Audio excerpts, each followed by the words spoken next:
बिस्मिल्लाहिर्रहमानिर्रहीम।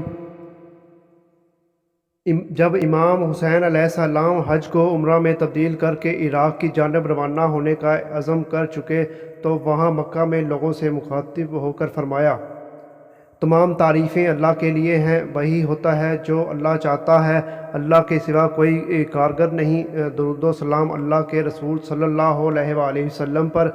इंसानों के लिए मौत इसी तरह लाजिम कर दी गई है जिस तरह दोशीज़ा के गले पर गर्दन बंद का असर लाजिम होता है।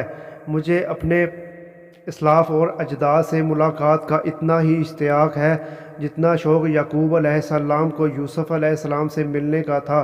मेरी कत्लगाह मुअय्यन हो चुकी है जहाँ मैं पहुँच के रहूँगा। गोया मैं खुद देख रहा हूँ कि सहरा और बियाबान के भेड़िए यजीदी लश्कर की जानिब इशारा है। सरजमीन करबला और नू अवीस के दरमियान मेरे जिस्म के टुकड़े टुकड़े करके अपने भूखे पेट और खाली थैले भर रहे हैं। खुदा के लिखे से फ़रार मुमकिन नहीं। जिस बात से अल्लाह राज़ी होता है, हम अहले बैत अलैहिस्सलाम भी इसी से राज़ी होते हैं।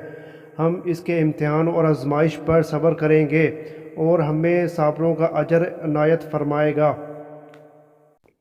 रसूलुल्लाह सल्लल्लाहु अलैहि वसल्लम और इनके जिगर गोशों के दरमियान जुदाई मुमकिन नहीं, बल्कि बहिश्त बरी में सब इकट्ठे किए जाएंगे, जिन्हें देखकर हज़रत सल्लल्लाहु अलैहि वसल्लम की आंखें ठंडी होंगी और हज़रत सल्लल्लाहु अलैहि वसल्लम इनसे किए हुए वादे को पूरा करेंगे। जान लो कि तुम में से जो भी हमारे ऊपर खून निछावर करना चाहता हो और अल्लाह से मुलाकात के लिए तैयार हो, वो हमारे साथ चले। मैं इंशाअल्लाह कल सुबह रवाना होऊंगा।